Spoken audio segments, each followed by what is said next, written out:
Kajian Kitab.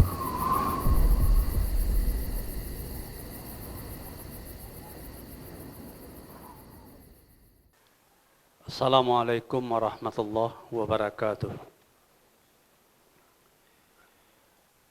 Innal hamdalillah nahmaduhu wa nasta'inuhu wa nastaghfiruh wa na'udzu billahi min shururi anfusina wa min sayyiati a'malina. May yahdihillahu fala mudilla lahu wa may yudlil fala hadiyalah. Wa ashhadu an la ilaha illallah wahdahu la syarika lah. Wa ashhadu anna Muhammadan abduhu wa rasuluh alladzi la nabiyya ba'dahu. Allahumma salli wa sallim wa barik ala nabiyyina Muhammadin wa ala alihi wa ashabihi wattabi'in wattabi'it tabi'in wa man tabi'ahum bi ihsanin ila yaumiddin.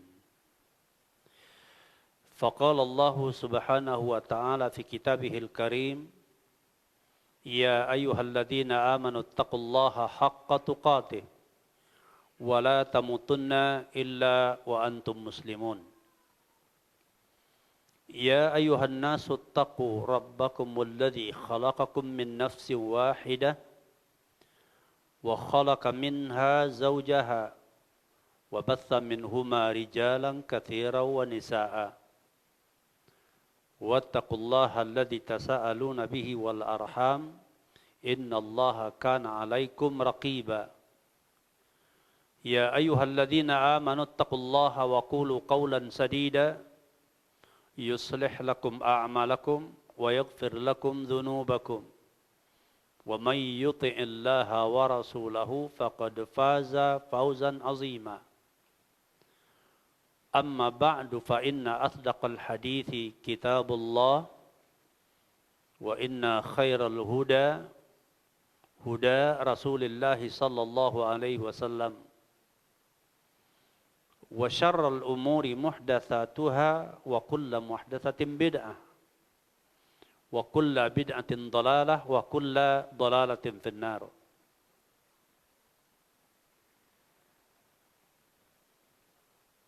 Ikhwan dan para akhwat, para hadirin yang dimuliakan Allah Subhanahu wa taala, yang semoga selalu dianugerahi oleh Allah Jalla Jalaluhu keimanan, hidayah di atas Islam dan di atas sunnah, dan selalu diberikan istiqamah hingga mendapatkan husnul khatimah. Segala puji hanya untuk Allah Rabbul Alamin,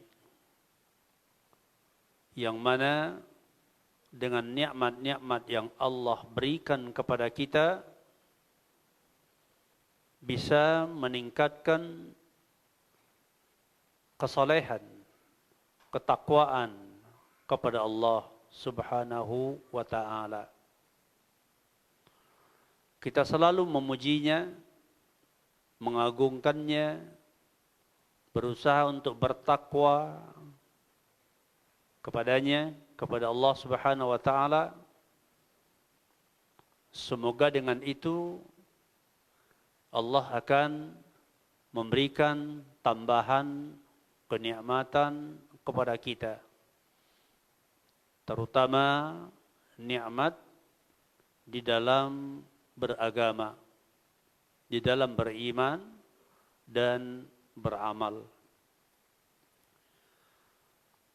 Salawat beriring salam kita tujukan kepada Rasulullah sallallahu alaihi wasallam. Semoga Allah selalu mencurahkan kepada beliau dan juga kepada keluarganya, kepada para sahabat, para tabi'in dan tabi'ut tabi'in, dan kepada segenap kaum muslimin yang mengikuti petunjuk Rasulullah sallallahu alaihi wasallam dengan baik sampai akhir nanti. Berikutnya, marilah kita selalu berusaha untuk meningkatkan keimanan dan amal-amal saleh, untuk meningkatkan ketakwaan dan selalu menjaga ketakwaan kepada Allah, karena dengan itu kita berharap akhir kehidupan kita berada dalam keadaan yang diridhoi oleh Allah Subhanahu wa ta'ala. Karena Nabi juga mengatakan innamal a'mal bil khawatim. Hanya saja amal-amal itu tergantung kepada yang terakhir. Baik para ikhwan dan akhwat sekalian yang dimuliakan Allah, insyaallah pada pagi ini kita akan lanjutkan pembahasan kita, yaitu mengkaji kitab Syarah Qawaid wal Usulul Jami'ah wal Furuq wat Taqasim al Badi'ah an Nafi'ah karya Syekh Abdul Rahman bin Nasir As-Sa'di rahimahullah rahmatan wasi'ah. Dan kita masih berada pada kaidah yang pertama, yaitu asy-syari'u la ya'muru illa bima maslahatuhu rajihatun au khalisatun au rajihatun wa la yanha illa amma mafsadatuhu khalisatun au rajihatun. Allah dan Rasulnya tidaklah memerintah kecuali dengan perkara-perkara yang murni kemaslahatannya atau murni mengandung maslahat tanpa ada mafsadat bagi para hambanya, atau kalau ada tercampur atau kalau ada mafsadatnya dalam perintah tersebut ada ya mafsadatnya, maka yang diperintahkan itu maslahatnya lebih besar. Sebaliknya Allah tidak melarang kecuali perkara-perkara yang murni ya mafsadatnya atau mafsadatnya kerusakannya lebih dominan atau lebih besar.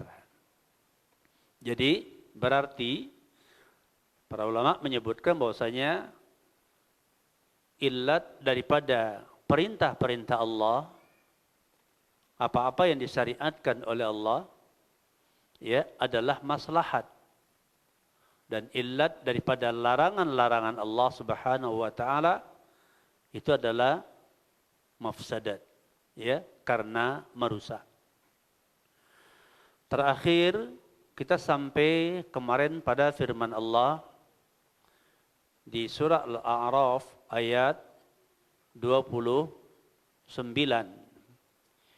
Allah berfirman, "Qul amara rabbi bil qisti wa aqimu wujuhakum inda kulli masjidin wad'uhu mukhlishina lahuddin kama bada'akum ta'udun."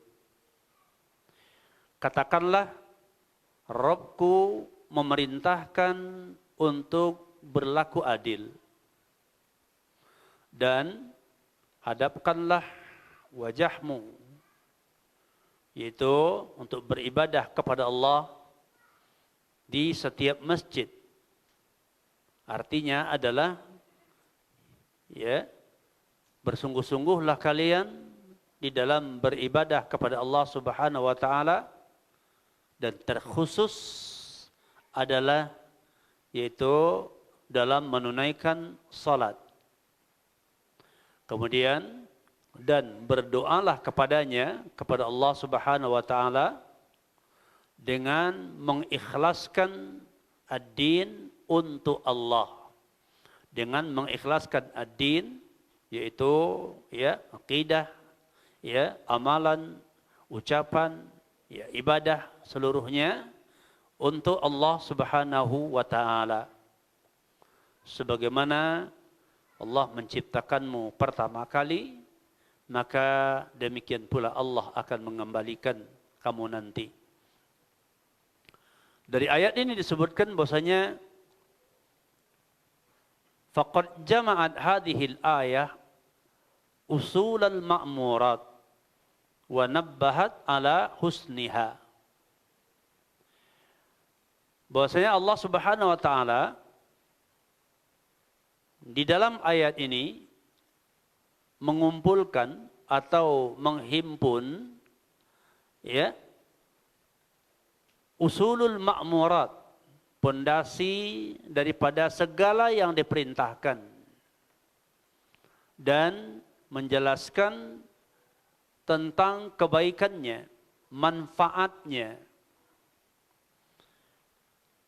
Kama jama'atil ayah allati ba'daha usulul muharramat wa nabbahat ala qubhiha wa hiya qauluhu ta'ala qul innama harrama rabbi al fawahisha ma zahara minha wa ma batana wal ithma wal baghya bighairil haqqi wa an tusyriku billahi ma lam yunazzil bihi sultana wa an taqulu 'ala Allahi ma la ta'lamun. Surah Al-A'raf ayat 33. Jadi Allah ya memberikan perintah-perintah dan kemudian menjelaskan alasannya, yaitu karena manfaatnya, maslahatnya bagi manusia. Sebagaimana Allah Subhanahu wa taala menyebutkan ya usulul muharramat, pokok-pokok daripada apa-apa yang diharamkan, dan Allah sebutkan keburukannya. Ya, dan Allah sebutkan keburukannya. Sebagaimana firman Allah, yaitu katakanlah hanya saja Rabbku mengharamkan perkara-perkara yang keji, apa-apa yang zahir di antaranya dan apa-apa yang tersembunyi. Kemudian dan perkara-perkara dosa yang mengundang iqab dan siksa. Dan perkara melanggar hak orang lain. Melanggar, menzalimi hak orang lain, bugot, tanpa alasan yang hak. Dan bahwasanya berikutnya yang Allah haramkan, wa antusriku billah ma lam yunazzil bihi sultana, yaitu kalian mensyirikatkan Allah Subhanahu wa taala dengan apa-apa yang Allah tidak turunkan padanya, yaitu alasan. Allah tak turunkan dalil, Allah tak turunkan petunjuk. Ya, itu adalah Allah justru mengharamkan kesyirikan, bukan memberi izin kesyirikan. Tidak ada dalil di dalam wahyu yang diturunkan oleh Allah untuk menyembah selain Allah. Dan bahwasanya kalian berkata ya atas Allah dengan sesuatu yang kalian tidak ketahui.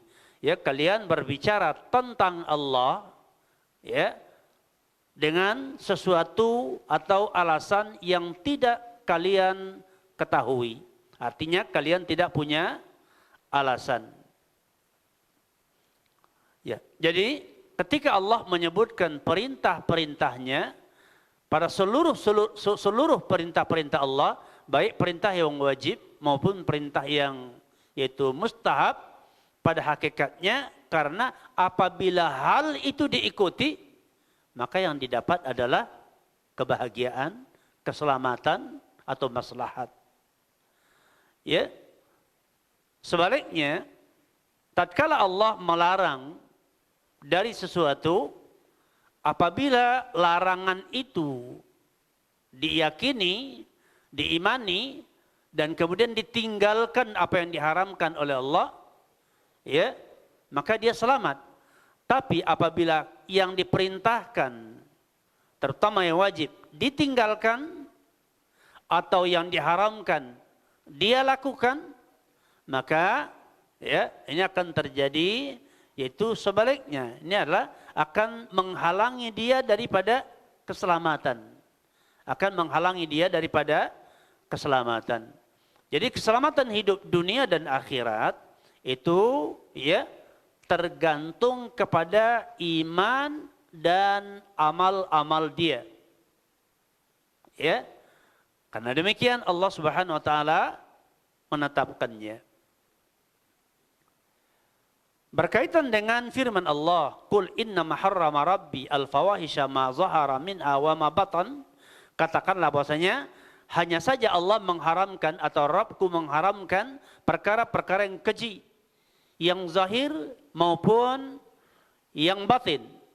Itu apa-apa yang zahir, ya, apa-apa yang nyata kerusakannya, yang nyata keburukannya, dan apa-apa yang tersembunyi, maka maksudnya adalah ma zahara ay ma azhartumuhu, ma azhartumuhu, yaitu perkara-perkara keji yang kalian tampakkan, yang kalian yaitu munculkan. Wa ma batan ay ma akhfaitumuhu, apa-apa yang kalian sembunyikan. Jadi baik perkara keji itu kalian tampakkan, yang kalian tampakkan terang-terangan, dan yang kalian sembunyikan, yang kalian sembunyikan, semuanya itu adalah perkara yang diharamkan. Kenapa diharamkan? Dikarenakan itu membahayakan. Dikarenakan itu menimbulkan mafsadat terhadap kehidupanmu, akan merusak kehidupanmu. Begitu. Kemudian al-ithma itu adalah ay ma yakunu bihil ithmu wa huwa al-iqab, ya, yaitu yang akan mengundang menjadi penyebab iqab, ya, dari Allah Subhanahu wa taala. Wal baghya bighairil haq, yaitu adalah ya al-baghyu 'alan nas wal udwan 'alaihim, perbuatan melampaui batas, ya, merusak hak-hak orang lain, merusak hak-hak orang lain, atau ya menyakiti mereka, atau yang sifatnya memusuhi atau mengundang permusuhan, ya, mengundang permusuhan, melahirkan perselisihan. Nah, semua ini termasuk perkara yang dilarang, ya, seperti merusak kehormatan orang lain, merusak nyawa orang lain, kemudian menumpahkan darah atau menyakiti, dan juga ya harta mereka, mengambil harta orang lain, ya, berpindahnya harta orang lain kepada kita tanpa alasan syar'i, artinya tak ada dalilnya dalam syariat. Kita ngambil harta dari orang, ya, pindah dari orang kepada kita, tidak ada alasannya secara syar'i yang membolehkan. Ya, seperti umpamanya pencurian. Ini adalah perpindahan harta dalam bentuk yang dilarang. Gosok, mengambil tanpa izin, ya, atau ya tidak membayar hutang, atau ya tipu menipu, gharar dalam jual beli, dan lain-lainnya. Ini termasuk kepada perbuatan yang akan menimbulkan perselisihan. Nah, syariat tidak menginginkan, ya, atau Allah Subhanahu wa taala tidak menginginkan agar manusia itu hidup saling berselisih. Justru yang disyariatkan adalah sebaliknya, agar mereka menjaga persatuan, Bahkan sampai kalau di antara sesama mukmin, ya, sampai Allah lewat lisan nabinya mengatakan, ya, bahwasanya, ya, tidak disempurna keimanan seseorang, tidak sempurna keimanan seseorang sampai dia mencintai bagi saudaranya apa-apa yang dia cintai buat dirinya. Ya. Maka oleh sebab itu Allah Subhanahu wa taala mengharamkan sifatnya kezaliman antar sesama. Ya, antar sesama para hamba. Karena hal itu adalah akan, ya, berdampak kepada keburukan. Dan kemudian Allah mengharamkan kesyirikan. Engkau mensyarikatkan Allah Subhanahu wa taala dengan apakah itu syirik besar ataupun syirik kecil, ya, di dalam ibadah kepada Allah, di dalam berkaitan dengan rububiyah Allah, atau dalam masalah asma dan sifat Allah Subhanahu wa taala. Seluruh wahyu yang diturunkan oleh Allah kepada semua para rasul, semuanya sama isinya, tidak ada izin di dalamnya untuk mensyarikatkan Allah dengan sesuatu.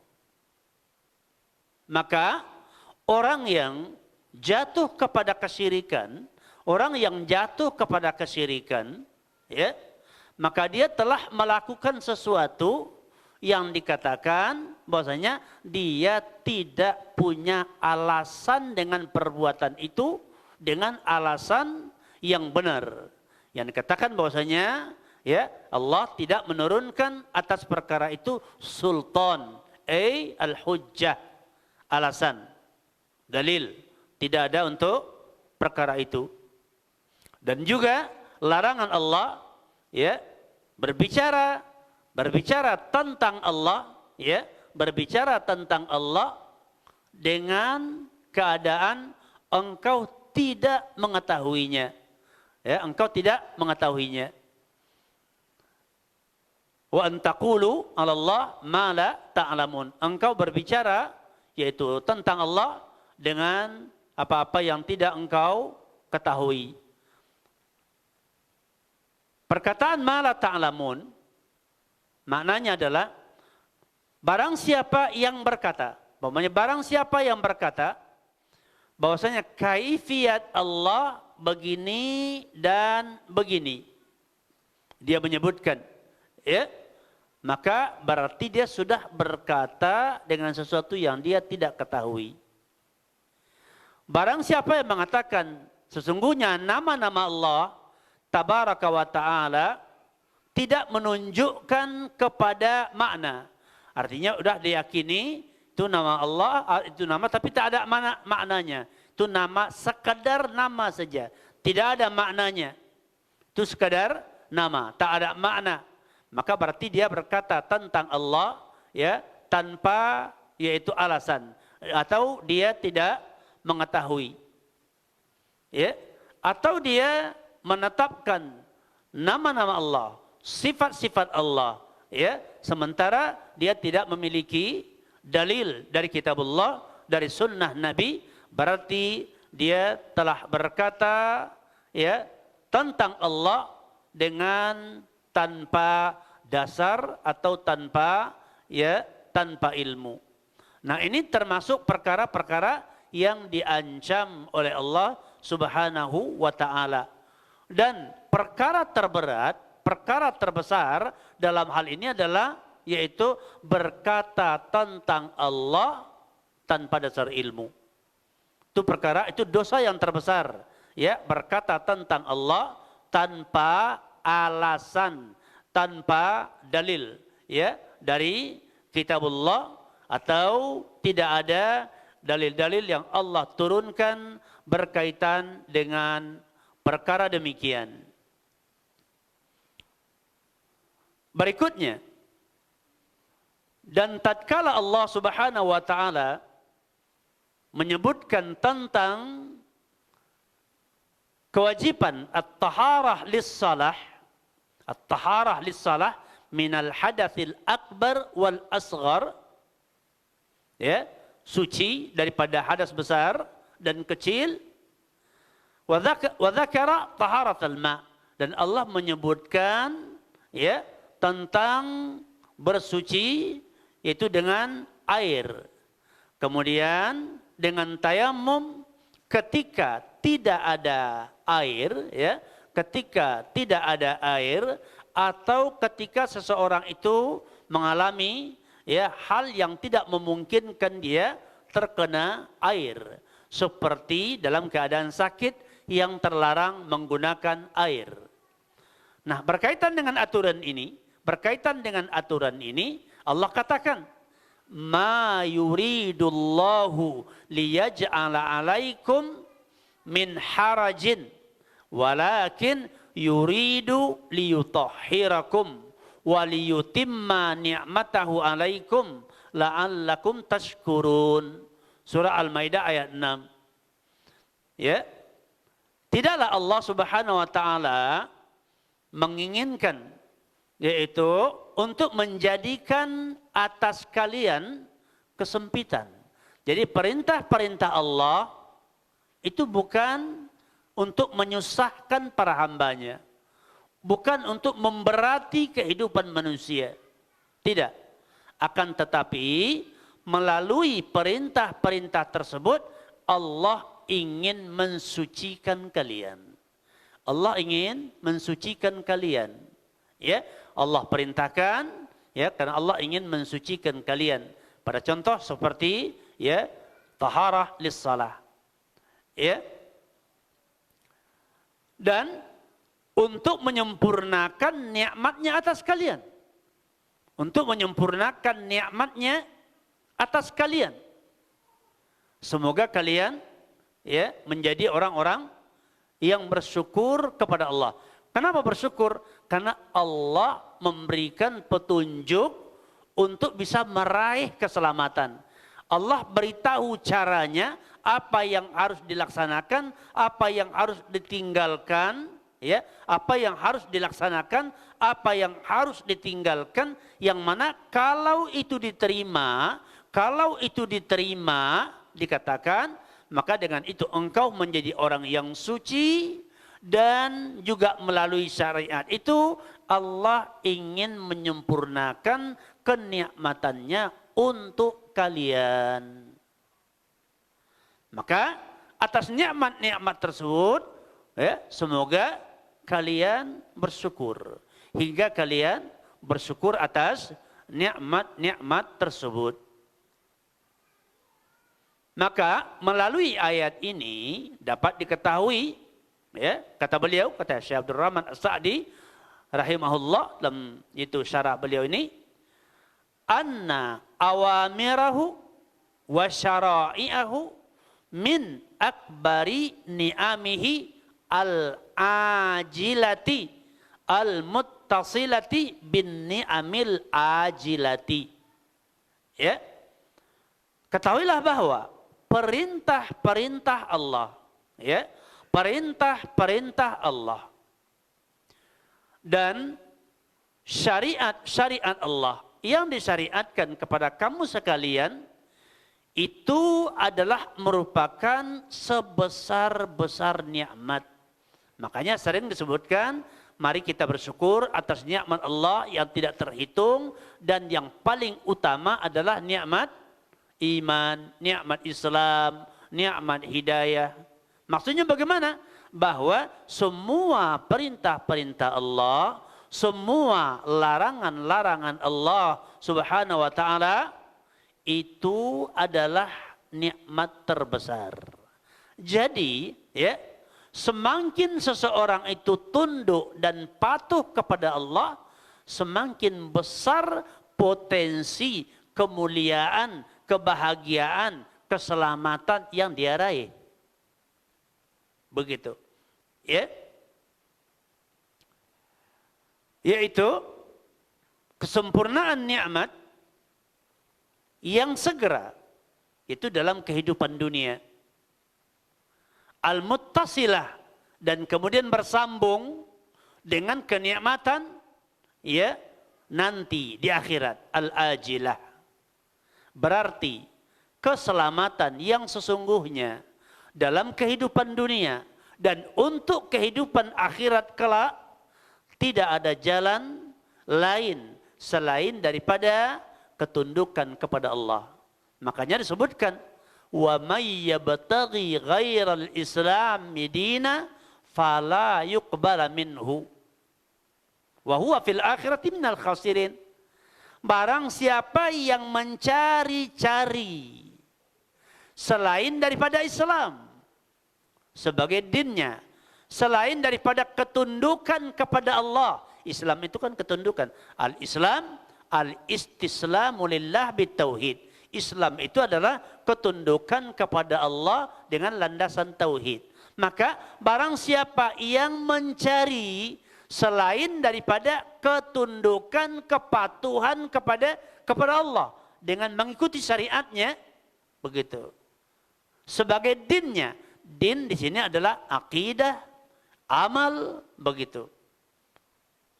Akidah, keyakinan, dan amal meliputi ucapan, meliputi ibadah kepada Allah, meliputi muamalah. Maka siapa yang mencari-cari selain daripada ketundukan kepada Allah, ya, selain daripada ketundukan kepada Allah, maka semua yang dia lakukan, semua yang dia yakini tidak dalam bentuk mengikuti petunjuk Allah, la yuqbala min. Allah tidak terima. Ibadahnya, ya, tidak sesuai dengan yang disyariatkan, Allah tak terima. Ibadah yang dilakukan untuk selain Allah, Allah tidak terima. Ya, salat, ya, dan lain-lainnya, puasa dilakukan bukan karena Allah, Allah tak terima. Muamalah yang dia jalin dengan orang, muamalah yang dia jalin dengan orang, setiap atas amal-amal dia berkaitan dengan muamalah, tidak sesuai dengan perintah dan larangan Allah, tidak dalam ketundukan kepada Allah, tapi justru mengedepankan hawa nafsunya, la yaqbalullah, Allah tak terima. Ya, Allah tak terima. Kita umpamanya janji sama orang, ya, besok kita ketemu jam berapa? Jam 10. Di mana? Di sini ketemunya. Ya, insya Allah. Besok, ya, dikarenakan kebiasaan kita yang melalaikan, tidak begitu peduli dengan apa yang dijanjikan, kita seenaknya melanggar. Nah, perkara ini enggak diterima Allah. Sikap hidup Anda seperti itu tak diterima oleh Allah. Allah tak suka dengan hal yang demikian. Ya, ingkar janji, khianat amanah, menipu, berbohong, ya, mengambil punya orang lain dan macam-macam dalam bentuk muamalah, ya, Allah tak terima. Itu. Ya, Allah tidak menerimanya.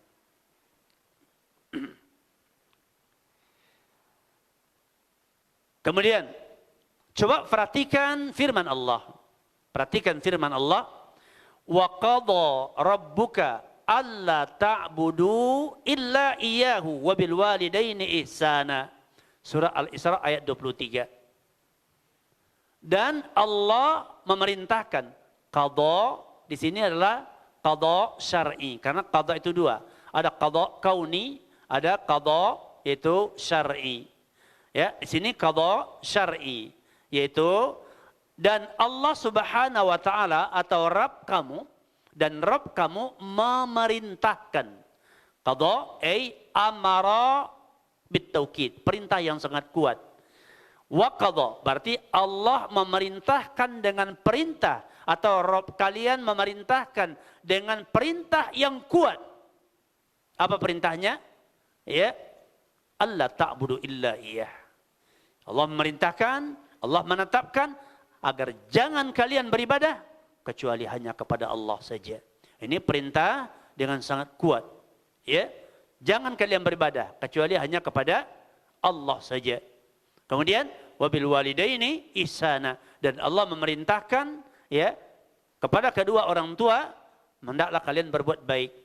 Dikatakan qadha ini syar'i, ya, makanya ada orang yang melaksanakannya, ada yang tidak.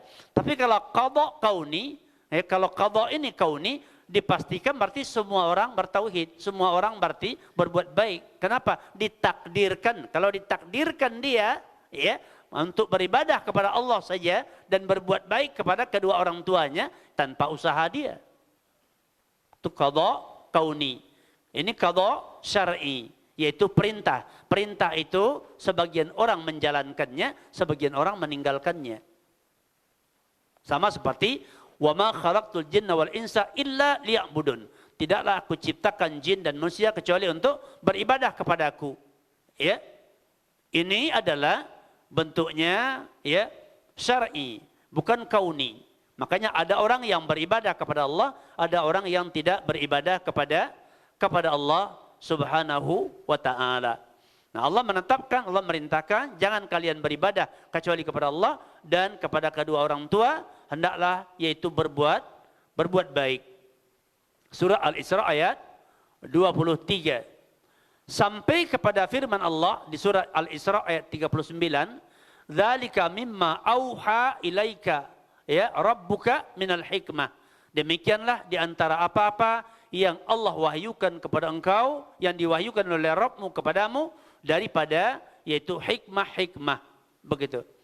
Ya, jadi semua yang Allah perintahkan itu adalah karena dengan cara itulah manusia itu bisa selamat. Ya, kalau ditinggalkan itu akan mengundang bencana. Sedangkan kalau Allah melarang, ya, karena dengan meninggalkan yang dilarang tersebut, orang itu bisa selamat. Kalau dia langgar, dia menuju bahaya. Ya, dia menuju bahaya. Seperti firman Allah, "Qul ta'alau atlu ma harrama rabbukum alaikum." Surat Al-An'am ayat 151. Katakanlah, ya, kemarilah kalian, mendekatlah kalian, aku akan bacakan kepada kalian apa-apa yang diharamkan oleh Rabb kalian terhadap kalian. Ya, Allah memerintahkan kepada Nabi, ya, katakanlah wahai Muhammad, kemarilah kalian, aku bacakan kepada kalian apa-apa yang diharamkan oleh Rabb kalian terhadap kalian. Kemudian ini surah Al-An'am ayat 151.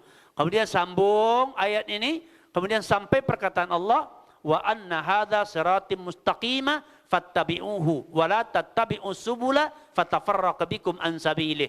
Al-An'am ayat 153. Dan bahwasanya ya yang dari surah Al-An'am 151 ya, kemudian 152-nya dan akhir 153 di ujung ayat Allah katakan, dan ini adalah jalanku yang lurus. Ikutilah dia. Ikutilah jalan yang lurus tersebut, yaitu melaksanakan perintah-perintah dan meninggalkan larangan-larangan. Ya, Allah kemudian dikatakan fattabi'uhu. Ini perintah, ikutilah. Ya. Kemudian wala tattabi'us subula, dan jangan kalian mengikuti subul, jalan-jalan yang lain selain daripada jalan Allah ini, selain daripada apa-apa yang diperintahkan oleh Allah. Jangan ikuti yang lainnya. Kenapa? Karena Allah mengingatkan mafsadatnya. Mafsadat meninggalkan syariat, mengikuti yang lain. Ya, Allah peringatkan mafsadatnya. Apa itu? Fatafarraqa bikum an sabilih. Ya, yang akan mencerai beraikan kalian dari jalannya yang lurus. Ya, yang akan mencerai beraikan kalian dari jalannya yang lurus. Begitu. Ya. Dan juga firman Allah di surah An-Nisa ayat 36, wa'budullah wa la tusyriku bihi syai'a. Sembahlah oleh kalian Allah, ya, dan janganlah kalian mensyarikatkan Allah yaitu dengan selainnya, dengan sesuatu selainnya. Kemudian sampai pada ayat 38-nya Allah mengatakan, wa may yakunis syaitanu lahu qarinan fasa'a qarina. Dan barang siapa yang menjadikan syaitan, ya, yang mana syaitan adalah merupakan teman baginya, maka ketahuilah bahwa syaitan itu merupakan seburuk-buruk teman. Syaitan seburuk-buruk teman. Syaitan itu yang selalu mengajak manusia itu mendurhakai Allah, menghindari syariat. Syaitan selalu membujuk manusia untuk menjauhi syariat. Berarti ya ingin menjerumuskan, karena memang syaitan adalah ya kelompok yang terjerumus, ya kepada kesesatan dan sudah dijanjikan baginya neraka, dan dia bersumpah mengatakan akan menyesatkan ya semua manusia kecuali orang-orang yang ya ikhlas, yang mereka tidak mampu untuk ya mengganggu mereka atau untuk ya mempengaruhi mereka.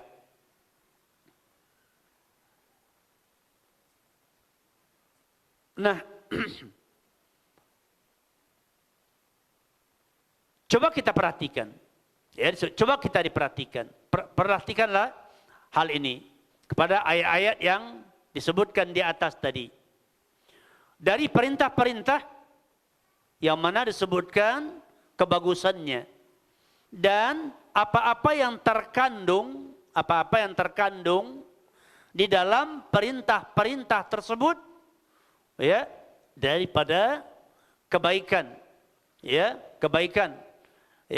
kemudian rahmat, ya, rahmat Allah Subhanahu wa taala, ya, terdapat pada mentauhidkan Allah, beribadah kepada Allah karena Allah, mengikuti petunjuknya, petunjuk Rasulullah SAW, wal qiyam bil huquqi, ya, dan kemudian menegakkan yaitu hak-hak dari yang berhak, hak Allah, hak manusia, ya, semua itu dipenuhi, memenuhi hak semuanya, hak Allah, hak Rasulnya, hak manusia, hak orang tua, dan hak-hak yang lainnya dipenuhi.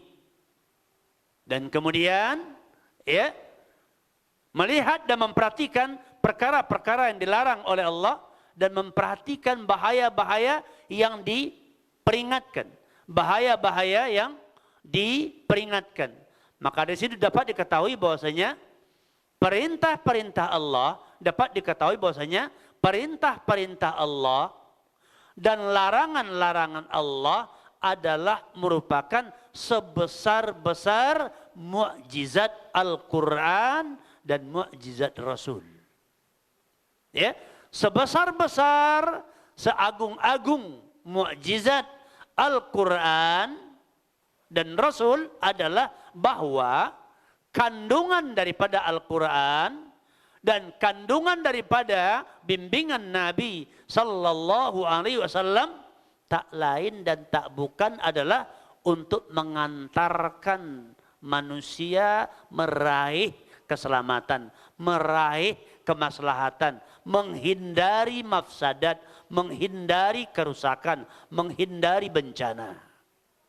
Jadi oleh sebab itu makanya dikatakan tidak ada selain daripada Islam. Makanya Allah tegaskan inna dina indallah al-Islam. Sesungguhnya din, ya, yang berisi akidah, ya, amalan, ya, baik itu ibadah atau muamalah, ya, itu hanyalah Islam. Nah, bagaimana mungkin dikatakan bahwa semua agama sama? Bagaimana mungkin dikatakan semua agama sama? Yang penting, ya, adalah baik. Baik itu ukurannya harus kembali kepada Allah Subhanahu wa taala. Baik itu secara global bahwasanya Islam adalah jalan terbaik, jalan kehidupan terbaik yang terjamin mengantarkan manusia selamat dunia akhirat, ya. Dan secara terperinci setiap perintah-perintah Allah, setiap yang Allah perintahkan, apakah itu perintah wajib atau perintah mustahab, itu dipastikan adalah untuk keselamatan, untuk maslahat kita, ya. Dan semua larangan Allah dikarenakan hal itu membahayakan, makanya dilarang. Hal itu akan mengundang mudarat cepat atau lambat, ya, mudarat. Jadi makanya dikatakan illat daripada perintah adalah maslahat, illat daripada larangan adalah mafsadat, karena kerusakan. Mematuhi perintah keselamatan, meninggalkan perintah diancam, ya, bencana. Meninggalkan yang diharamkan, larangan, dipastikan mengundang keselamatan. Melanggarnya adalah akan membahayakan. Begitu.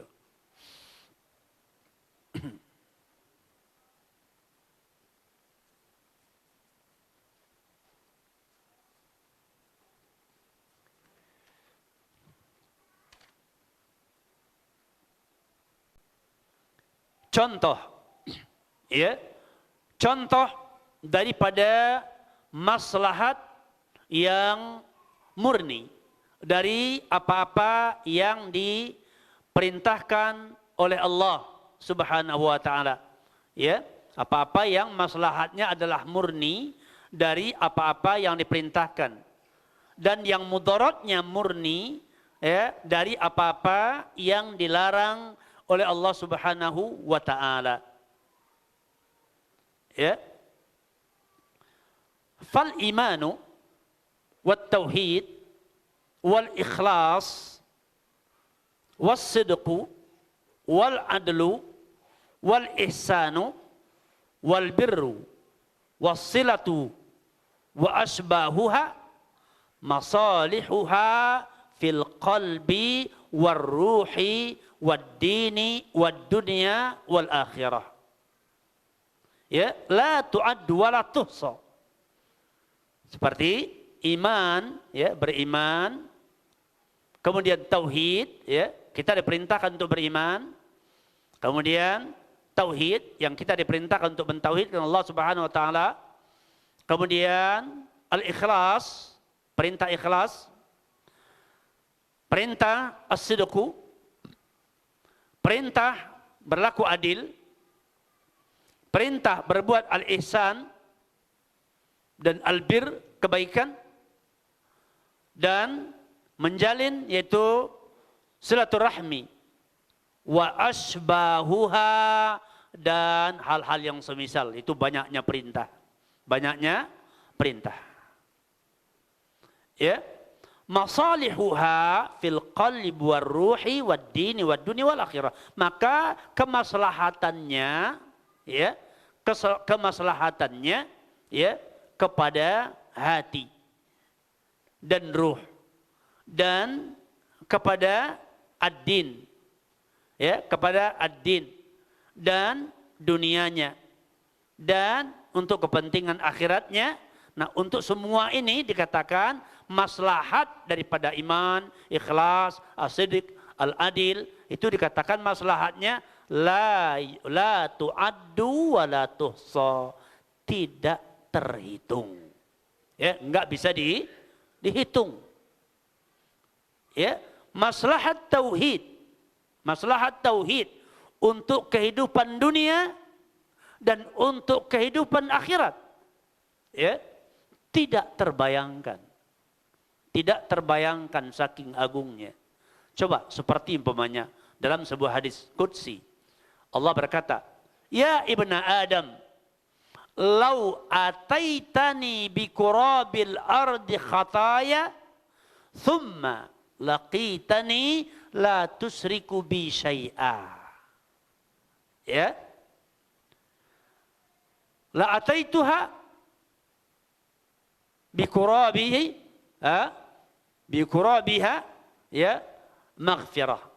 Wahai anak Adam, jika engkau datang kepadaku dengan membawa hampir sepenuh bumi daripada kesalahan-kesalahan, dosa-dosa. Ini kan ancaman, ya, ancamannya itu kan azab, namanya dosa yang banyak. Tapi engkau datang kepadaku, ya, dalam keadaan tidak mensyarikatkan aku dengan sesuatu. Artinya dia sudah, dia bersih daripada kesyirikan besar dan kecil.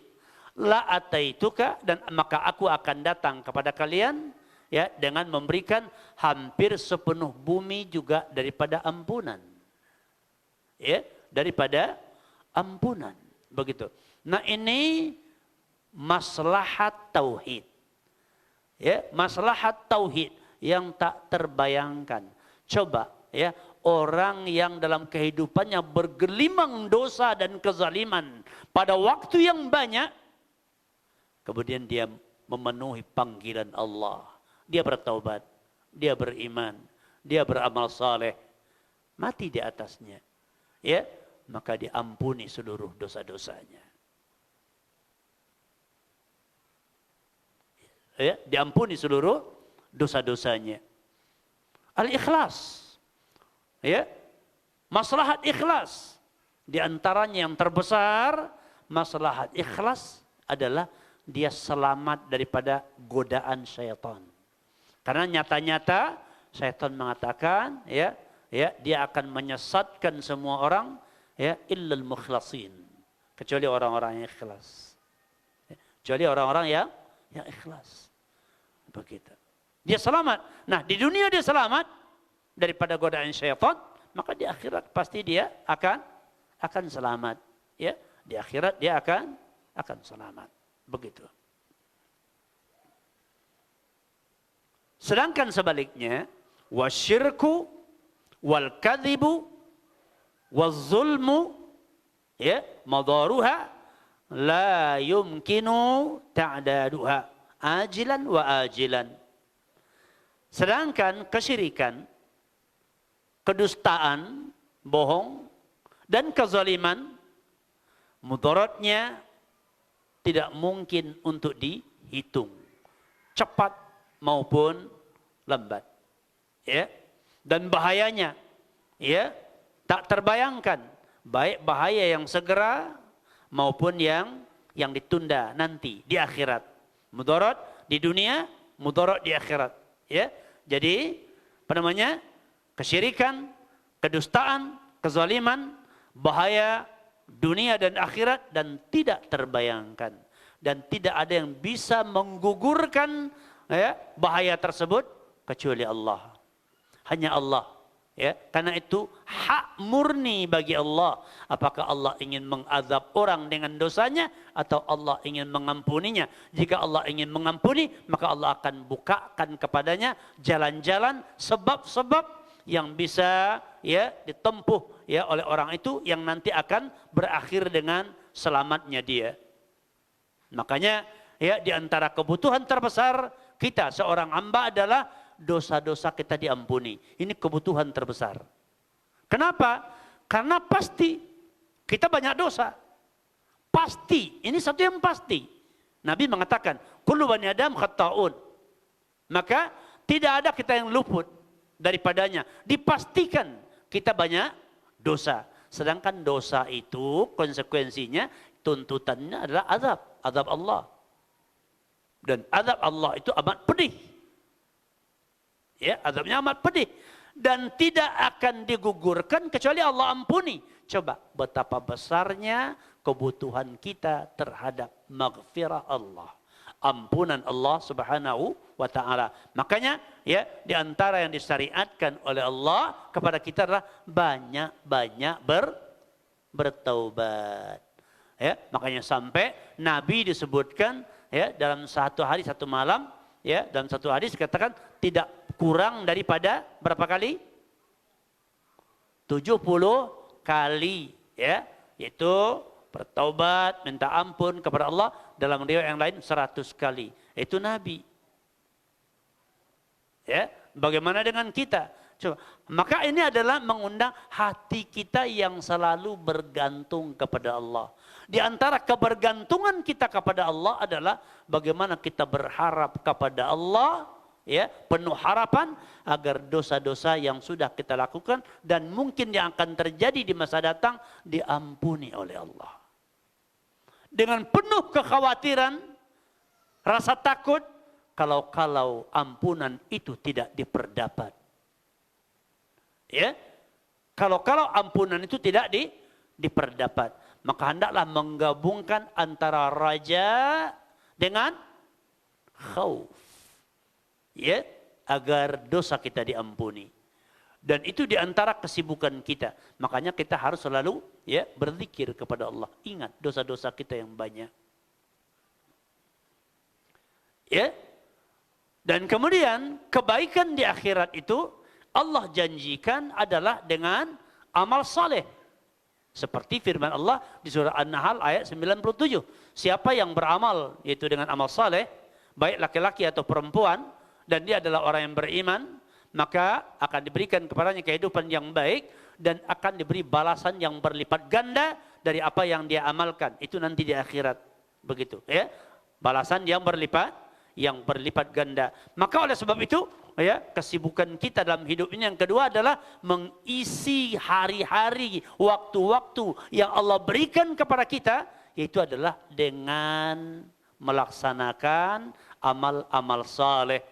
Dengan melaksanakan amal-amal saleh, menyangkut yaitu hak-hak Allah, itu ibadah kepada Allah, dan menyangkut hak-hak dari hamba-hamba Allah, yaitu muamalah. Dan itulah yang dituntut dari kita.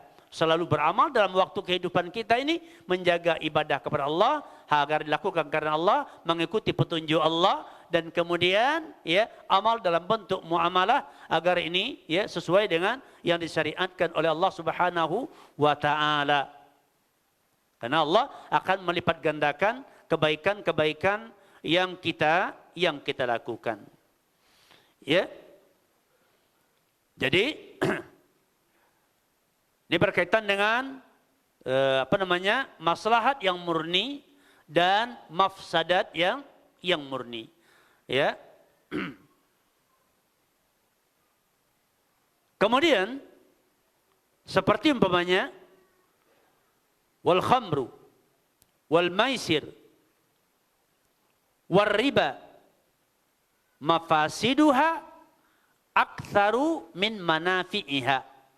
Qala Allah Ta'ala yas'alunaka 'anil khamri wal maisir qul fihima ithmun kabirun wa manafi'u linnas wa ithmuhuma akbaru min naf'ihima. Al-Baqarah 219. Ya. Jadi khamar, judi dan riba. Nah, ini berkaitan dengan perkara yang ada maslahat dan ada mafsadatnya. Padanya ada maslahat, padanya ada mafsadat. Begitu. Ada maslahat, ada mafsadat. Sementara mafsadatnya itu lebih besar daripada manfaatnya. Mafsadatnya lebih besar daripada manfaatnya. Sebagaimana Allah mengatakan, mereka bertanya kepada engkau wahai Muhammad tentang khamar, tentang maisir. Katakanlah pada kedua itu ada dosa besar. Ya, dosa besar. Dan ada beberapa manfaat untuk manusia. Jadi padanya ada manfaat, padanya ada mafsadat. Ya, tapi wa ithmuhuma akbaru min naf'ihima. Tapi dosa dari kedua perkara ini, kalau kita lakukan, kalau kita jatuh kepadanya, dosanya lebih besar dibandingkan manfaat yang bisa didapat. Ya, yang bisa didapat. Makanya Allah Subhanahu wa taala menetapkan hukum khamar dan maisir ini, apa hukumnya? Haram. Apa alasannya? Ya, mafsadatnya lebih besar. Ya, mafsadatnya lebih besar. Ya. Manfaatnya ada, tapi mafsadatnya lebih besar. Ya.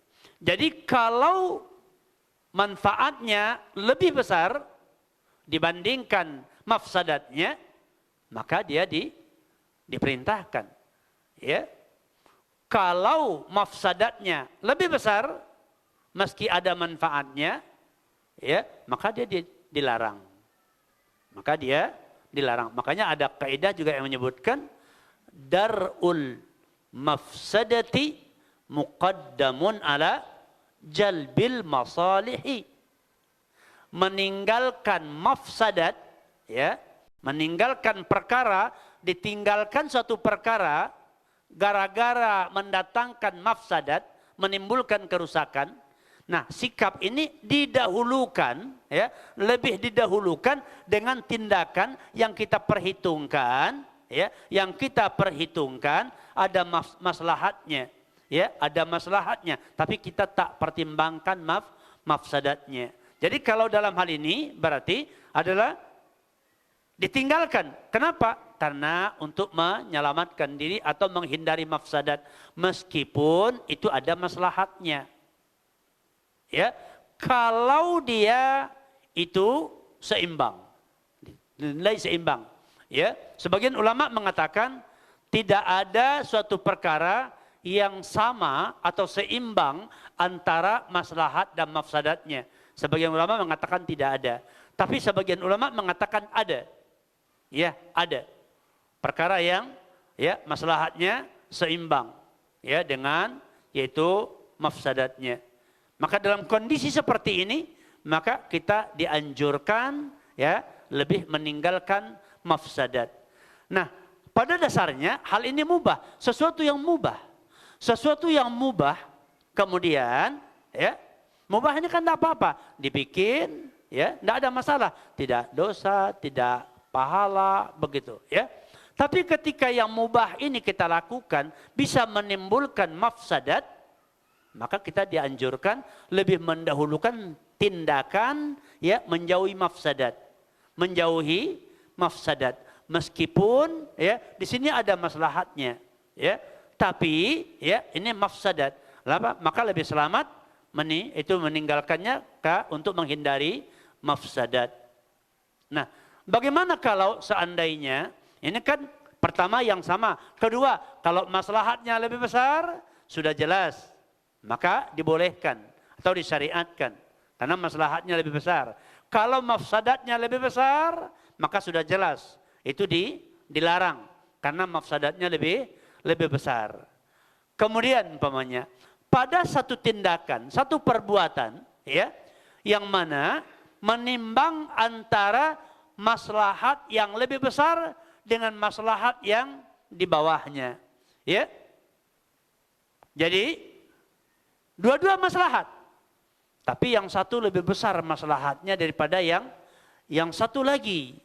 Maka ya disyariatkan kita memilih yang lebih besar maslahatnya.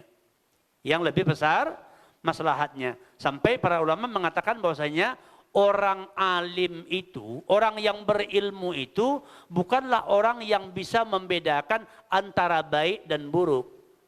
Tapi orang berilmu itu adalah orang yang bisa membedakan yang terbaik di antara yang baik-baik. Bisa memilih yang terbaik di antara yang baik. Dan terburuk di antara perkara-perkara yang buruk. Mana yang paling buruk? Begitu. Iya. Nah, kemudian kalau seandainya ya dua-dua mafsadat dilakukan ini menimbulkan mafsadat, dilakukan yang ini juga menimbulkan mafsadat. Maka bagaimana? Ya, apabila bertabrakan pada waktu yang sama, pada kesempatan yang sama, dua hal yang mengandung mafsadat atau mungkin 3 atau 4 mungkin 4 perkara, semuanya mafsadat. Bagaimana ini? Dan kita harus melakukan salah satunya, tidak mungkin tidak. Tak mungkin tidak, salah satu harus dilakukan. Maka bagaimana? Maka yang dilakukan adalah memilih yang paling kecil mafsadatnya. Yaitu ada nanti ada kaidah khusus tentang ini. Ya. Jadi kalau tentang maslahat, ada 2, 3, 4 maslahat, manfaat. Kalau bisa dikumpul semua. Semua manfaat didapat. Ya. Tapi kalau tak bisa semua, hanya bisa pilih satu karena keterbatasan waktu, karena keterbatasan mungkin modal, hanya salah satu, maka pilih yang paling besar, ya, maslahatnya, begitu, ya. Sedangkan untuk mafsadat, ya, pilih yang paling kecil mafsadatnya. Seperti yang dikatakan bahwasanya kebolehan memilih atau melakukan sesuatu yang lebih ringan, yaitu mudaratnya. Irtikabu akhaffid dararain. Melakukan perkara yang lebih ringan mudaratnya, ya, yang lebih ringan mudaratnya. Contoh bagaimana dalam hal ini, ya, bangkai, memakan bangkai apa hukumnya? Haram, berarti mafsadat, ya, berarti mafsadat. Kita dalam perjalanan, keputusan bekal, tidak ada yang akan dimakan, ya, tak ada. Sama sekali tidak ada yang akan dimakan. Tidak ada ini yang mau dimakan. Kita dalam perjalanan, nggak ada yang mau dimakan. Hah? Bolehkah kita memakan bangkai tadi? Hah? Boleh. Kita dalam perjalanan, putus bekal, tapi ada bangkai, misalnya kambing mati ini, boleh dimakan. Siapa yang setuju boleh dimakan? Yang lain setuju enggak? Dua. Setuju juga? Pak Thalib setuju? Setuju juga? Iya. Dia kan belum, iya kalau dalam perjalanan kan, ya kalau sehat-sehat aja dalam perjalanan kok makan bangkai. Tunggu aja sampai sana, bakal habis memang. Tapi belum sampai, tapi kita sehat, orang nggak kelaparan kok. Nah, jadi belum sampai ke ujung. Ya, kalau cuma dalam perjalanan ada bangkai, jangan langsung dimakan. Ya. Jangan langsung dimakan, orang kita sehat. Antum sampai di penyambungan, habis duit, udah tujuan mau ke Padang, ya kan? Kira-kira berapa jam lagi? Kemudian jumpa, misalnya kambing mati ataupun pakai atau makanan yang lain yang haram, begitu kan? Yang halal tak ada, begitu ya kan? Ya, apa langsung makannya? Orang dalam perjalanan ini habis bekal soalnya ini, nggak apa-apa ini kita makan aja walaupun haram. Enggak, antum belum darurat, belum ada mafsadat lain. Tapi kalau enggak dimakan, ini muncul mafsadat apa? Ya, ini nyawa tantangannya. Karena kondisinya yang dikatakan fi mahmasah, ya kan? Kelaparan yang luar biasa dan mengancam nyawa, baru boleh. Bukan begitu tak ada langsung boleh, enggak. Ya, kebutuhannya mendesak. Nah, ini kan dua mafsadat. Yang satu haram, yang satu nyawa, maka Allah memberi izin. Ya. Allah memberi izin, begitu. Ya, hati-hati memahaminya. Gitu. Jangan begitu nggak ada langsung makan yang haram aja. Alasannya nggak ada yang halal. Ya, padahal aja kenyang. Begitu. Ya, maka seperti ini dikatakan, famanitturra fi mahmasatin ghaira mutajanifin li ithmin fa innallaha ghafurur rahim. Barang siapa yang berada dalam keadaan terpaksa, ya, dalam kondisi darurat, fi mahmasatin, dalam keadaan kelaparan, yang enggak sanggup, ya, diteruskan enggak bisa, ya, enggak sanggup, ini harus makan. Ghaira mutajanifin li itsmin, tapi bukan bermaksud untuk melanggar syariat. Dia memakan yang diharamkan itu bukan bermaksud melanggar syariat atau tak peduli, begitu. Enggak, tapi macam mana? Untuk menjaga nyawa. Begitu. Nah, di sini Allah memandang, ya, menjaga, mempertahankan kehidupan itu itu adalah perkara yang sangat penting. Ya, artinya membiarkan tak makan mafsadat bisa, ya, mengakibatkan meninggal, terpisahnya ruh dari badan. Kemudian dimakan ini, makanan yang haram ini, mungkin dengan begitu, ya, dia terjaga, nyawanya bisa dipertahankan, tapi dia ada mafsadat. Nah, ketika dia seperti itu, dia enggak lagi jadi haram buat dia untuk kondisi itu, tapi berubah menjadi mubah.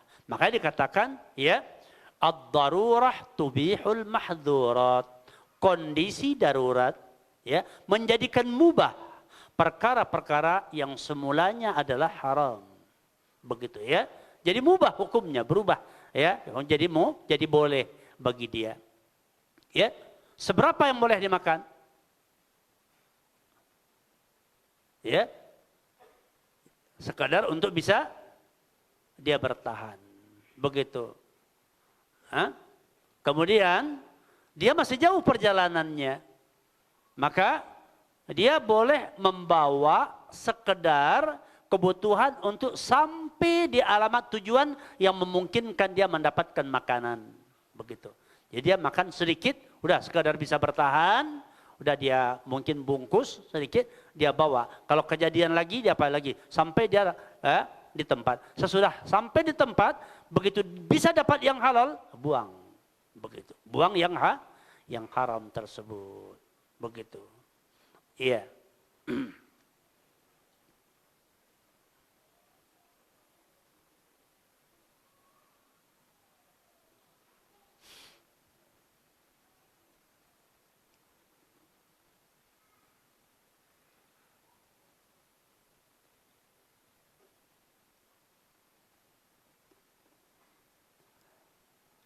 Kemudian juga, ya, tatkala maslahat jihad adalah merupakan sebesar-besar maslahat jihad, ya, maslahat yang besar.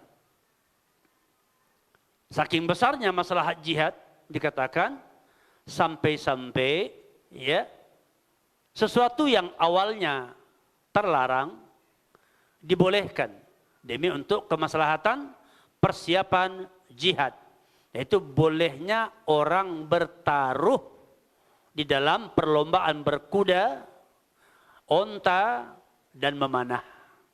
Ya, padahal ini kan termasuk maisir, termasuk judi, bertaruh, ya, bertaruh, memanah, bertaruh, ya, keterampilan berkuda, umpamanya, dan hal-hal yang sifatnya adalah persiapan untuk, ya, berjihad, memperjuangkan Islam. Maka para ulama juga mengatakan termasuk karya ilmiah, seperti umpamanya perlombaan menulis, ya, perlombaan menulis umpamanya. Kemudian bertaruh, ya, bertaruh itu dibolehkan. Padahal itu terlarang. Kenapa? Karena besarnya maslahat jihad. Jadi kaitannya apa? Karena ini adalah persiapan, ya, berlatih untuk kuat di dalam jihad. Ya, keterampilan kalau sekarang mungkin, ya, keterampilan umpamanya pesawat tempur, ya, mengendalikan pesawat tempur, keterampilan, ya, mengendalikan kendaraan-kendaraan darat, ya, untuk persiapan tempur, atau, ya, keahlian di dalam mengoperasikan senjata, ya, bahkan sampai mungkin membuat senjata yang tujuannya adalah persiapan jihad, ya, persiapan untuk jihad.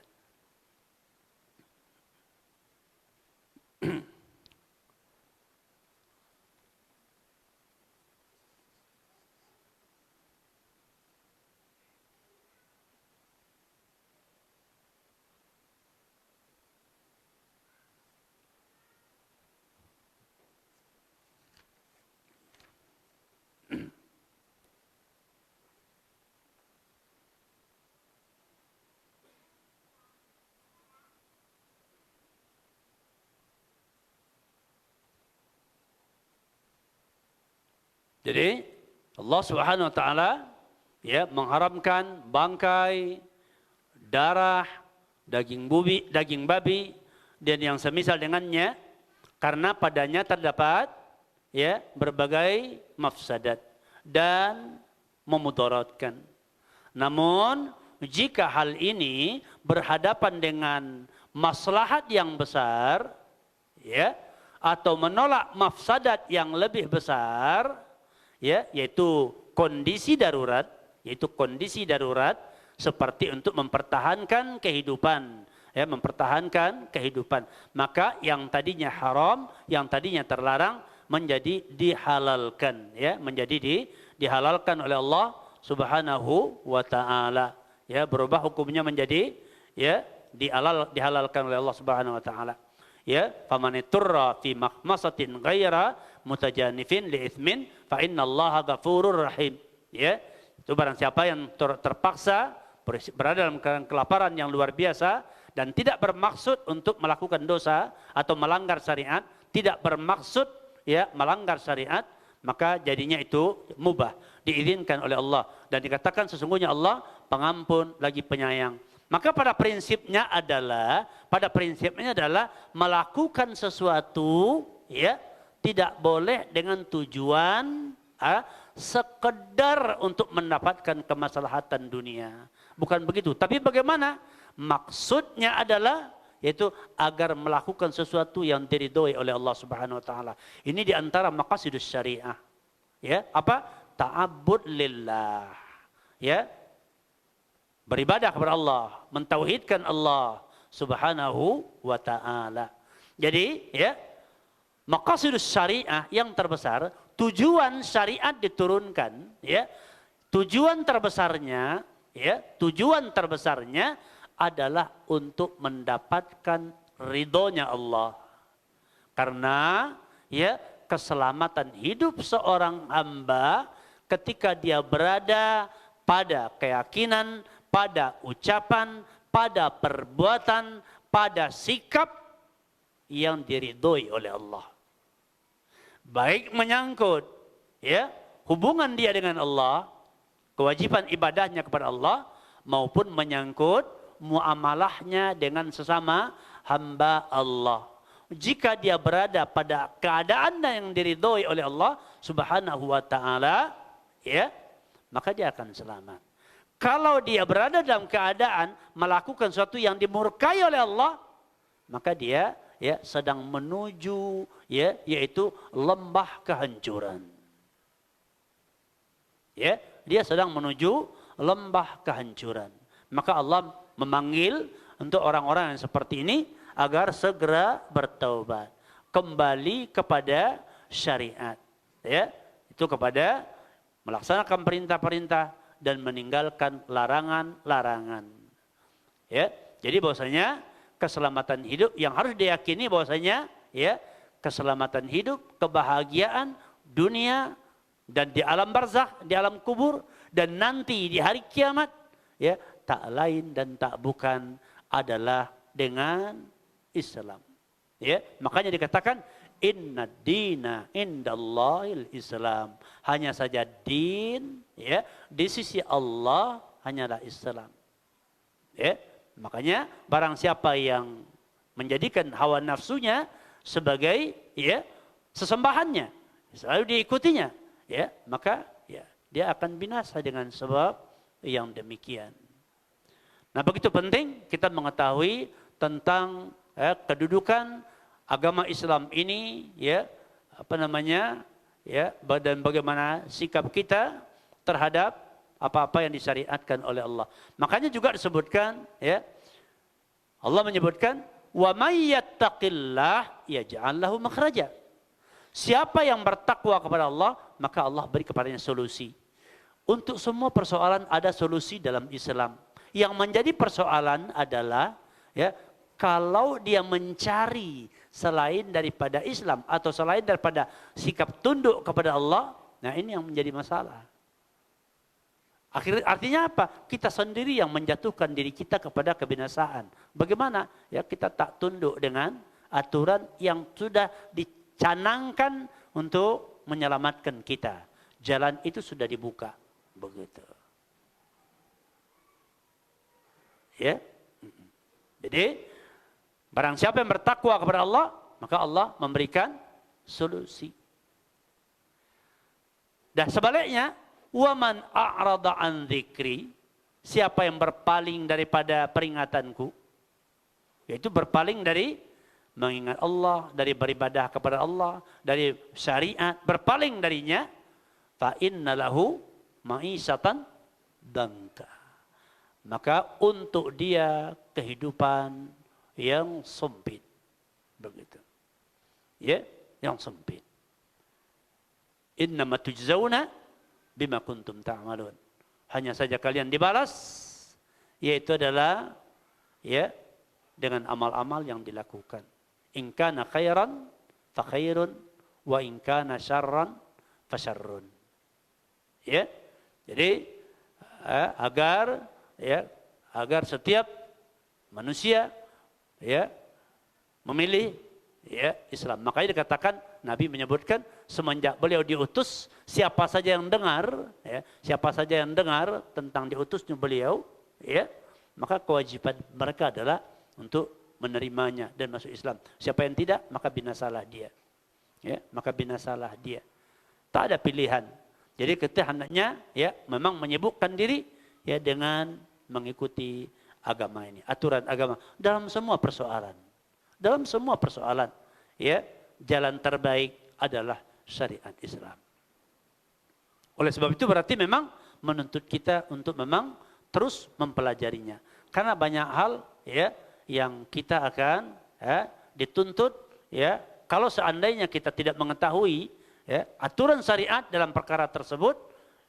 Dan itu adalah karena kita mengabaikan talabul ilmi, berarti kita sendiri yang memilih jalan ya menuju kepada kehancuran. Makanya ya Nabi menyebutkan talabul ilmi faridatun ala kulli muslim. Menuntut ilmu itu wajib bagi setiap muslim. Kenapa? Karena apa saja yang kita ingin lakukan, kita harus berilmu tentangnya. Mulai dari ilmu tauhid, kemudian kita mau beribadah, ya, mau sholat, harus tahu ilmu tentang sholat. Mau puasa, harus tahu ilmu tentang puasa. Ya, mau mengeluarkan zakat, ya, harus tahu ya ilmunya. Dan begitu juga hal-hal lainnya. Dan menyangkut muamalah. Oh, saya mau melamar kerja ini, jadi PNS. Harus punya ilmu syariat, bagaimana kewajiban menjadi seorang pegawai. Nah, begitu. Walaupun dia nggak usah belajar ilmu dagang, nggak apa-apa, karena dia bukan pedagang. Tapi wajib baginya untuk mempelajari ilmu yang berkaitan dengan ya kewajiban-kewajiban berkaitan kalau dia menjadi seorang pegawai.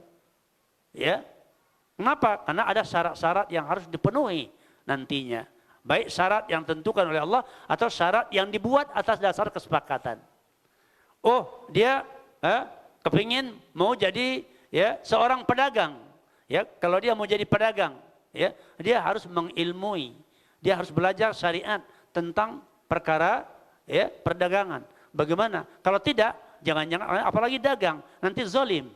Bisa jadi jatuh zalim, baik dizalimi atau menzalimi. Kenapa? Gara-gara nggak peduli dengan ya ilmu menyangkut tentang yaitu jual beli.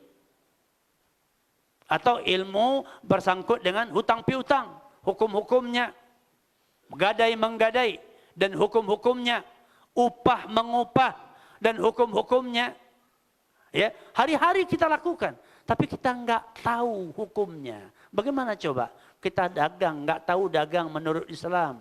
Kita kerjasama dengan orang, nggak tahu ya bentuk-bentuk batasan-batasannya. Ya, akibatnya bagaimana? Timbullah banyak kesalahan, penyimpangan. Begitu. Ya, jadi tuntut kita untuk mempelajari apa saja yang akan kita lakukan. Makanya Imam Bukhari mengatakan ya, al-ilmu qabla al-qawli wal amal. Ilmu itu sebelum berkata dan berbuat. Nah, begitu pentingnya. Ya, demikian selesai kaidah pertama. Ya, selesai kaidah pertama. Siapa yang bisa mengulang kaidahnya? Siapa yang bisa menghafalkan kaidahnya? Boleh yang bisa menghafalkan kaidahnya? Ayo, ada yang bisa? Atau dengan bahasa Indonesia? Siapa bisa menyebutkan? Apa kaidahnya?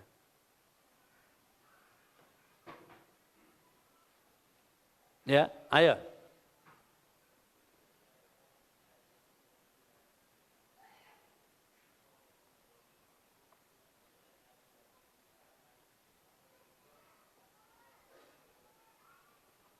Ya, artinya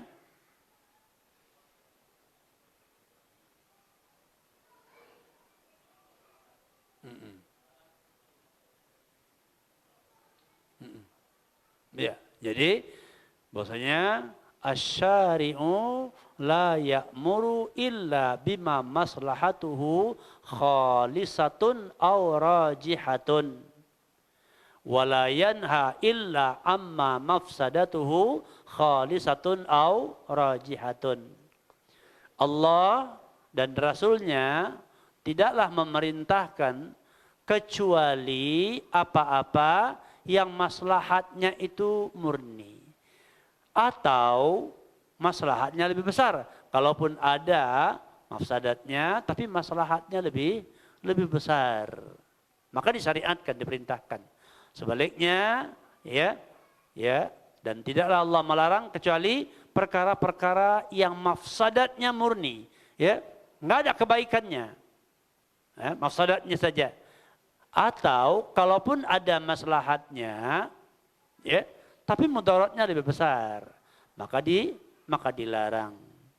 Dan meninggalkan itu perkara gara-gara itu menimbulkan mafsadat itu lebih didahulukan daripada ya melakukan sementara itu daripada melakukan daripada melakukannya.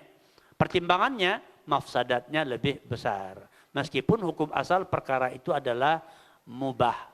Ya, umpamanya orang punya penyakit macam-macam penyakit lah sekarang kan, pergi ke dokter, kata dokter, ya, Bapak nggak boleh makan ini.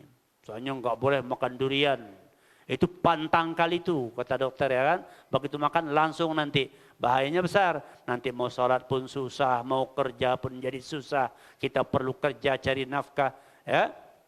Sementara durian itu hukumnya, ya, apa hukum makan durian? Mubah. Jadi kita, mubah kok. Enggak apa-apa, enggak mungkin Allah ya mengizinkan, menghalalkan. Kalau itu mudarat, makan aja. Ya, begitu selesai makan, tempuh setengah jam, ya, terpaksa panggil tetangga lari ke rumah sakit. Ya gitu kan. Jadi dalam kondisi demikian, ya udah enggak usah makan. Atau kata dokter, boleh tapi sekadar ya makan sedikit, jangan keenaan, libas terus. Mubah memang, tapi mengundang mudarat yang besar bagi kita, maka jangan. Rokok umpamanya, ya. Rokok itu ada enggak maslahatnya? Ada enggak masalah rokok? Ada enggak? Hah? Ada apa enggak? Ada. Ada apa enggak? Kok ragu? Ada enggak? Enggak ada. Masa enggak ada masalah merokok? Hah? Bagi yang merokok, maksudnya bagi yang merokok, gitu kan? Ada masalahnya kan? Kenapa? Enak kali ya, istirahat kali rasanya, kan begitu ya kan? Ya, tapi mudaratnya juga ada, ya. Nah, maslahatnya untuk siapa? Kalaupun ada, untuk dia sendiri kan? Itu pun menurut ukuran dia. Mudaratnya ke dia dan ke orang lain. Ke dia dan ke orang lain mudaratnya. Berarti mana yang lebih besar? Mudaratnya lebih besar. Mudarat ke dia, mudarat ke orang lain, mudarat ke anak istri. Kenapa mudarat ke anak istri? Di antaranya uang cuma tinggal 50.000. Dia daripada ngasihkan untuk belanja beli beras, mendingan merokok. Merokok enggak bisa enggak. Kalau lapar bisa ditahan kata dia. Tapi kalau merokok enggak bisa. Dia yang nahan lapar. Tapi anak istrinya udahlah memang tak ada apa-apa, suruh nahan lapar. Gara-gara dia merokok. Belum lagi bahayanya kepada kesehatan yang diakui oleh pakar kesehatan. Ya, kalau ulama sudah jelasnya pakar kesehatan mengakui bahaya yang sangat besar. Bahkan di tempat-tempat tertentu kalau orang merokok dibikin ruangan khususnya. Begitu ya, dikasih ruangan khusus. Tidak boleh di tempat di luar. Kenapa? Semua orang tahu bahaya rokok. Begitu. Iya. Sampai.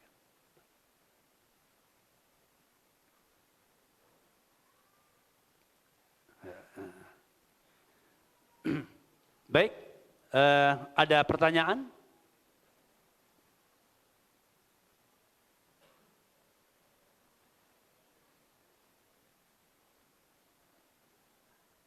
Enggak ada? Berarti paham ya? Paham insyaallah. Ya.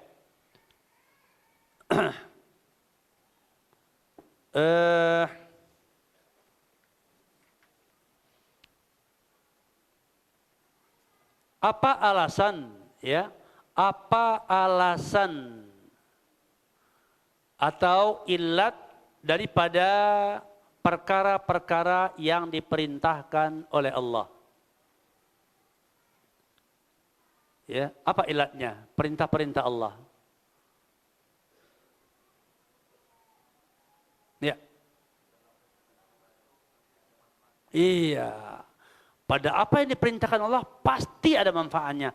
Oh, saya enggak tahu. Tahu enggak tahu, tapi pasti ada manfaatnya.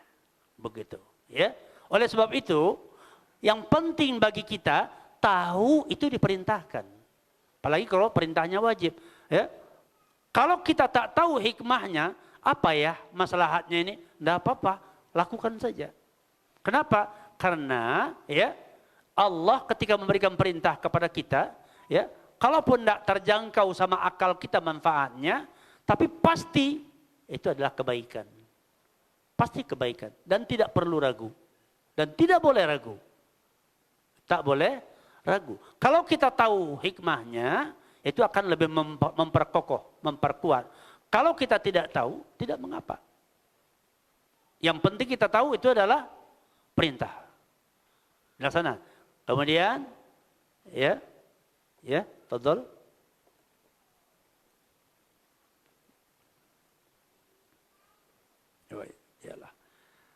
Sebaliknya, apa ilat daripada larangan dari Allah dan Rasulnya?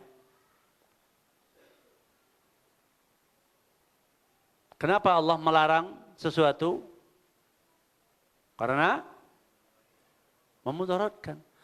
Tahu atau tak tahu kita bahayanya apa, udah terima aja. Udah, ini diharamkan, sudah. Oh, enggak masuk akal. Ya namanya kita kurang akal. Akalnya pendek, enggak sempurna, wajar aja. Ya enggak apa-apa. Begitu. Ya. Siapa tadi yang jawab? Ya? Siapa yang jawab tadi? Hah? Oh, saya. Ya. Ya, jadi apa namanya? Ya, larangan-larangan itu adalah dikarenakan membahayakan kita. Jadi syariat itu semuanya dibangun di atas dasar ya untuk maslahat para hamba. Ya, jadi apa saja yang diperintahkan karena maslahat. Apa saja yang dilarang karena mengundang mudarat. Tahu atau tidak tahu kita, kewajiban kita adalah taat kepada Allah, taat kepada Rasul. Ya. Kenapa kita diwajibkan taat kepada Rasul? Kenapa diwajibkan taat kepada Rasul? Secara mutlak. Ya, taat kepada Rasul kan mutlak. Atiullah wa atiur Rasul. Kenapa taat kepada Rasul itu mutlak hukumnya? Kenapa? Kenapa taat kepada Rasul? Asal perintah Rasul, yang penting itu benar dari Rasul. Maka ya dilaksanakan atau diikuti, diterima. Enggak boleh ditolak. Kenapa? Kenapa Rasul begitu kedudukannya? Siapa yang bisa jawab?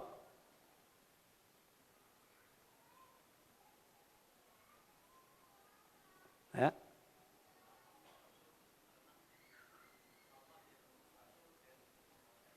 Iya, karena Allah yang mengutus Rasul untuk mempersyariatkannya. Maka apa yang dikatakan Rasul itu pasti dari Allah. Kenapa? Wa ma yantiqu anil hawa illa apa? In huwa illa wahyu yuha. Begitu ya. Jadi ketaatan kepada Rasul itu sifatnya mutlak. Makanya dikatakan ya ayyuhalladzina amanu atiullah wa atiur rasul. Ya. Adapun kepada ulil amri ya, itu ketaatan kepada ulil amri ya, itu adalah tabi'atun ya, tabi'atun bita'atillah wa rasulih. Ketaatan kepada ulil amri itulah mengikuti ya, mengikuti ketaatan kepada Allah dan Rasulnya. Maksudnya adalah selama ulil amri ini ya, dia memerintahkan kepada kita yang tidak bertentangan dengan ya Allah dan Rasulnya, maka diikut. Kalau dia mewajibkan kepada ya orang-orang apa yang diharamkan oleh Allah, maka tidak diikut. Dan peluang itu ada. Mungkin saja orang selain Nabi itu dia memerintahkan sesuatu yang justru dilarang oleh Allah, atau melarang yang diperintahkan atau yang diwajibkan oleh Allah. Itu mungkin saja terjadi ya kalau selain daripada Rasul.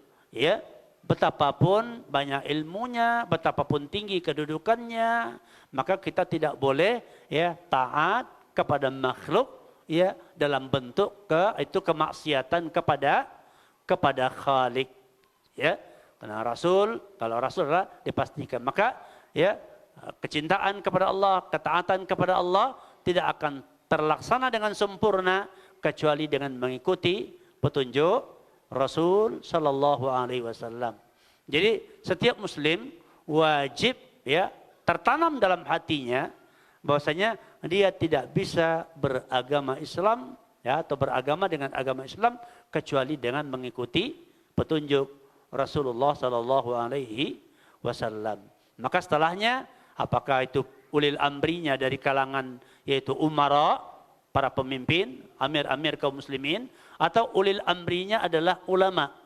Karena para ulama menyebutkan ulil amri itu ada dua, yaitu ya umara dan ulama.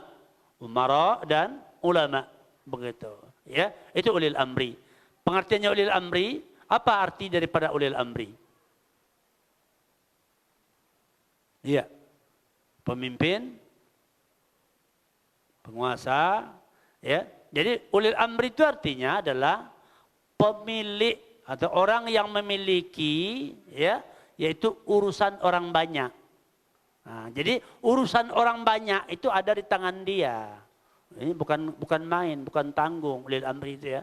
Ya, urusan orang banyak itu dia tanggung jawab. Jadi kalau dia jadi amir, jadi pemimpin, ya, dia bertanggung jawab atas rakyatnya. Makanya dikatakan barang siapa yang menipu rakyatnya, ya, maka Allah Subhanahu wa taala tidak akan menolong dia, tidak akan menyelamatkan dia. Berat jadi pemimpin. Begitu juga ulama. Ya, ulama salah satu daripada yaitu ulil amri. Jika dia memerintahkan, mengajarkan, mendakwahkan kepada manusia, ya, apa-apa yang diperintahkan oleh Allah, maka mengalir kepada dia juga pahalanya daripada orang-orang yang mengikut. Sebaliknya, kalau dia mengajarkan kepada orang sesuatu yang bertentangan dengan kebenaran atau memerintahkan kepada orang apa-apa yang tidak sesuai dengan syariat itu sendiri, ya, maka ya dosa orang-orang yang melakukan itu ngalir sama dia juga. Ya, ngalir sama dia, ya, tanpa mengurangi dosa mereka. Begitu. Ya, jadi itu adalah ya bukan mudah, bukan gampang kalau seseorang itu posisinya diberi oleh Allah sebagai ulil amri. Baik itu umara dari kalangan para pemimpin, penguasa ataupun ulama, ya. Di mana ya mereka adalah orang-orang yang punya tanggung jawab besar di tengah-tengah ya kehidupan umat manusia. Ya, kita berdoa semoga Allah menempatkan kita pada posisi yang kita diberi kekuatan oleh Allah untuk memikul dengan baik. Agar posisi itu mengantarkan kita ke surganya Allah di akhirat. Jangan sampai posisi itu menjerumuskan kita ke neraka nantinya. Ya, tapi sekarang orang berebut. Ya, mengejar posisi dan dia nggak belajar bagaimana sih jadi orang pada posisi itu, begitu. Kepingin jadi pemimpin, namun dia tidak belajar bagaimana menurut agama kalau dia jadi pemimpin. Ya, bayangkan betapa besar bahayanya, begitu. Ya, semoga bermanfaat. Sampai di sini saja. Insyaallah kita lanjutkan pada ya pertemuan berikutnya nanti, yaitu kaidah yang kedua. Kita kasih tahu kaidahnya. Kaidah yang kedua nanti adalah al-wasailu laha ahkamul maqasidi fama la yatimmul wajibu illa bihi fahuwa wajib wama la yatimmul masnun ya wama la yatimmul masnunu illa bihi fahuwa masnun wa turukul harami wal makruhati tabi'atun laha wa wasilatul mubahun wa yatafarra'u 'alaiha anna tawabi'al a'mali wa mukammilatiha tabi'atun laha. Ya, perkara-perkara yang merupakan perantara, ya, perantara, dia menjadi wasilah, perantara.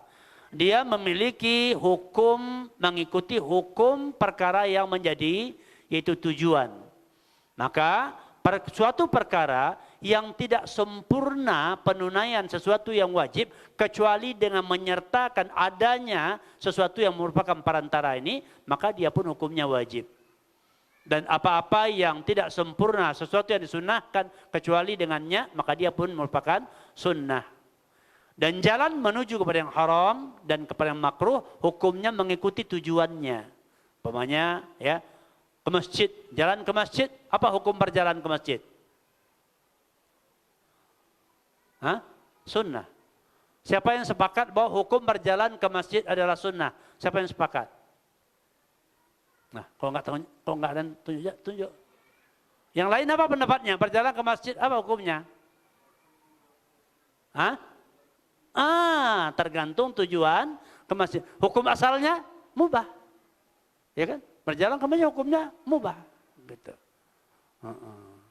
Ya, jadi kalau dia ke masjid mau menuntut ilmu, maka berubahlah hukumnya. Atau mau sholat, ya.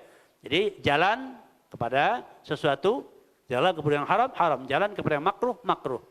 Dan wasilah, ya, dan wasilah kepada sesuatu yang mubah adalah mubah. Kemudian bercabang atasnya, ya, atas kaidah ini bahwa amalan-amalan atau perkara-perkara yang merupakan, ya, pengikut dari suatu amalan dan penyempurna, hukumnya mengikuti hukum amal yang menjadi tujuannya. Ini insyaallah berikutnya. Demikian. Subhanakallahumma wa bihamdika asyhadu an la ilaha illa anta astaghfiruka wa atubu ilaik. Alhamdulillahirabbil alamin. Assalamualaikum warahmatullahi wabarakatuh.